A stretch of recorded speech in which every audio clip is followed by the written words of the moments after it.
की पावन तिथि में परम पूज्य आचार्य भगवान गुरुवर श्री विद्यासागर महाराज के कर कमलों द्वारा 23 दिसंबर ज्ञानेश्वरी दीक्षाएं सानंद संपन्न हुई थी। मध्य प्रदेश के देवास जिले में सिद्ध क्षेत्र नेमावर जो नर्मदा नदी के तट पर स्थित है, यह क्षेत्र अनेकों वर्षों से जैन धर्म की पताका फैलाता रहा है। आज गुरुदेव की कृपा हम सभी ब्रह्मचार्य के ऊपर बरसी और हम सभी बड़े भाग्यशाली हैं। ऐसा गुरुवर श्री आज जो वर्तमान के वर्धमान है, उन गुरुवर की वरदानी छाप तले हम सभी का परम सौभाग्य उदय में आया। सौभाग्य ही उदय में नहीं आया, उनकी परम कृपा का पात्र बनने का सौभाग्य भी प्राप्त हुआ। वैसे तो गुरुवर के चरणों में जुड़ने का अवसर यूं कहे बड़ी दुर्लभता से प्राप्त होता है। यह बात सच है कि आज की पावन तिथि में जो कुछ भी धरा घटा वह महज एक घटना नहीं अपितु एक नए जीवन की शुरुआत थी। आज की पावन तिथि में एक नहीं, दो नहीं, तीन नहीं, ऐसे 23 मुनिराज का इस धरा पर आविर्भाव हुआ था। इसलिए आज का यह दिन वैशाख शुक्ल सप्तमी का दिन जीवन में परम तत्व को प्राप्त कराने का दिन था, या यूं कही कि आत्मा से आत्मा का परिचय कराने का दिन था। उस दिन सूर्य अपनी ऊष्मा की प्रचंड किरणों को बिखेर रहा था। उसी प्रकार से पूज्य गुरुवर की कृपा भी हम सभी के ऊपर बिखर रही थी। जितना तेज सूर्य था उससे भी कहीं ज्यादा पूज्य गुरुवर का प्रताप और शौर्य देखते ही बनता था। इस पंचम काल में जहाँ एक और राग रंग का विषय का शौर्य का वातावरण छाया हुआ है, वहीं दूसरी तरफ वैराग्य और वितरागता का माहौल बना हुआ है। एक वह युग था जबकि कृष्ण की बंसी बजती थी तो गोपियां दौड़ी दौड़ी चली आती थी, लेकिन आज पूज्य गुरुदेव की वितराग में मुहूर्त को देखकर, उनकी प्रवचन शैली को सुनकर हम जैसे सैकड़ों ब्रह्मचारी जुड़ रहे हैं। और इससे बड़ा इस पंचम काल का क्या आश्चर्य होगा। वह राग की बंसी थी या वैराग्य की वंशी है, वह द्वापर युग था, यह कलयुग है। यह उद्गार परम पूज्य आचार्य गुरुवर श्री विद्यासागर जी महाराज के परम शिष्य मुनि श्री और है सागर जी महाराज ने धर्म विपाशा आवक अविकाओं के लिए श्री पाटनाथ दिगंबर जैन मंदिर लोहागढ़ दिए। पूज्य महाराज श्री अरे सागर जी महाराज का शिक्षा समारोह दीक्षा समारोह मनाने का सौभाग्य सकल दिगंबर जैन समाज मुरादाबाद को प्राप्त हुआ। एवं इस कार्य को सानंद संपन्न कराने के लिए मध्य प्रदेश से ब्रह्मचारी भावेश भैया जी, ब्रह्मचारी मुकेश भैया जी, गोतेगांव शास्त्री नीरज भैया जी और कुशल मंच संचालन कराने के लिए मध्य प्रदेश की राजधानी भोपाल से डॉक्टर नरेंद्र कुमार जी, जैन कवि एवं सांस्कृतिक कार्यक्रम हेतु सुश्री विजेता जैन एवं स्थानीय महिला मंडल के द्वारा पूज्य महाराज का दीक्षा दिवस आनंद मनाया गया। समारोह में अध्यक्ष श्री अनिल जैन, मंत्री श्री अरविंद जैन, कोषाध्यक्ष श्री दीपक जैन, सदस्यगण प्रमोद जैन, शुभम जैन, नितिन जैन, समीर जैन, अनुज जैन, कुकुपत्री अशोक जैन, उपाध्यक्ष श्री राजीव जैन, नितिन जैन एवं सलील जैन बुद्धि विहार उपस्थित रहे।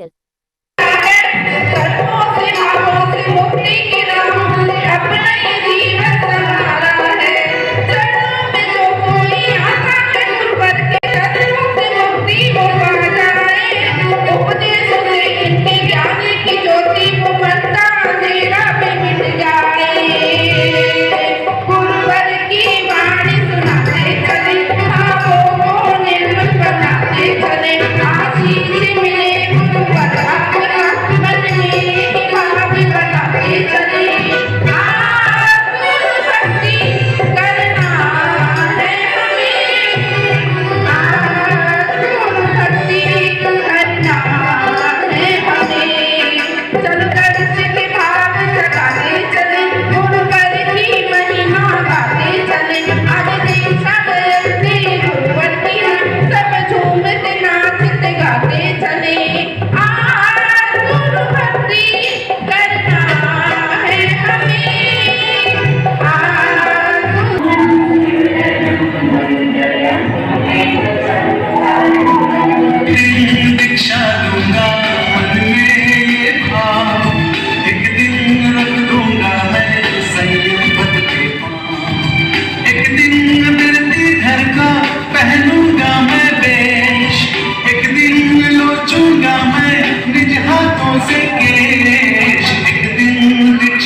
आज महाराज जी का 25वां दीक्षा समारोह लोहागढ़ विजय मंदिर में मनाया गया, जिसमें काफ़ी लोग बाहर से आए जो महाराज जी के भक्त थे, उनका भी सम्मान किया गया तथा यहाँ पर तीर्थंकर महावीर यूनिवर्सिटी के चांसलर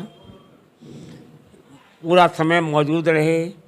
इसके अलावा महिलाओं द्वारा भी उनको अर्घ चढ़ाए गए, पुरुषों द्वारा भी उनको अर्घ चढ़ाए गए। ये कार्यक्रम कितने दिनों तक चलने वाला है? ये प्रोग्राम कल तक चलेगा। और इसके अलावा और क्या क्या कार्यक्रम किए जाएंगे?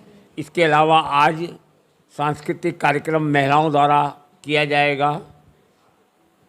इसके अलावा एक नृत्य का जो बाहर से आई हुई है उनका भी नृत्य यहाँ पर होगा।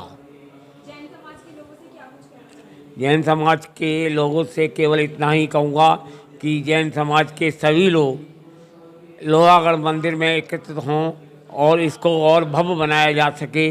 हम लोग कार्यकारिणी का यही प्रयास है कि इसको जितना अच्छे से अच्छा बना सकें उतना अच्छा बना सकें, क्योंकि ये मौका बहुत कम मिलता है कि कोई संत हमारे मुरादाबाद में मौजूद हो, उसका 25वां दीक्षा समारोह मनाया जा रहा है। ये महाराज जी आचार्य विद्यासागर महाराज के शिष्य हैं, जो हमारे सबसे बड़े महाराज इस युग में हैं, आचार्य विद्यासागर महाराज। ये इस वजह से इनके बारे में सभी लोग जानते हैं, समाज के लोग सब जानते हैं। इसके अलावा समाज के अलावा भी सभी लोग जानते हैं। सर, आप क्या बताना चाहेंगे जो कार्यक्रम चल रहे हैं आज जैन में? आज के जो कार्यक्रम हुआ, ये हमारे आचार्य श्री 108 विद्यासागर महाराज के परम शिष्य 108 श्री अरेसागर महाराज का 25वां दीक्षा समारोह था, जिसके अंदर भोपाल से डॉक्टर नरेंद्र जैन, जो आयुर्वेद चिकित्सा के बहुत बड़े डॉक्टर हैं, वो आज उपस्थित हैं। उसके अलावा विजेता जैन, जो वहाँ से कथक नृत्यिका हैं, वो भी आज हमारे बीच उपस्थित हैं। उनका आज सांस्कृतिक प्रोग्राम है हम लोगों के यहाँ सायं दोपहर का प्रोग्राम हमारा सिर्फ महाराज जी के उसमें पूरा हुआ, और अब ये प्रोग्राम पूरा सांस्कृतिक प्रोग्राम पूरी समाज के सामने हमारे यहाँ इतना भव्य प्रोग्राम दीक्षा समारोह का प्रथम बार हो रहा है। इससे पूर्व हमारे यहाँ 22 साल पहले दीक्षा समारोह हुआ था, अब 22 साल के बाद ये हमारे यहाँ आयोजन हो रहा है इस तरीके का। दीक्षा समारोह का मेन महत्व क्या है? दीक्षा समारोह का मेन महत्व, जो हमारे मुनि होते हैं, इनको हमारी सन 1999 में महाराज श्री को दीक्षा मिली थी। जो सन 1999 से अब ये इनको महाराज को ये 22-23 साल हो गए जो इनको दीक्षा दिवस बन रहा है, तो ये 25वां दीक्षा दिवस है हमारे महाराज का। ये जैन समाज के लिए क्या संदेश देना चाहिए? जैन समाज में धर्म की प्रभावना बढ़े और लोगों के अंदर धर्म का खूब ज्ञान बढ़े, इसलिए महाराज श्री का दीक्षा दिवस, महाराज के प्रोग्राम, महाराज का आना और महाराज के आहारचर्या कि हमारा जैन धर्म क्या है उसको प्रकाश डाला जाता है सारी चीज़। महाराज जी इससे पहले भी मुरादाबाद आ चुके हैं या नहीं? नहीं, महाराज का प्रथम बार आगमन है हमारे मुरादाबाद में। अरेसागर महाराज का प्रथम बार आगमन है, ये हमारे जिले में पहली बार आगमन है इनका।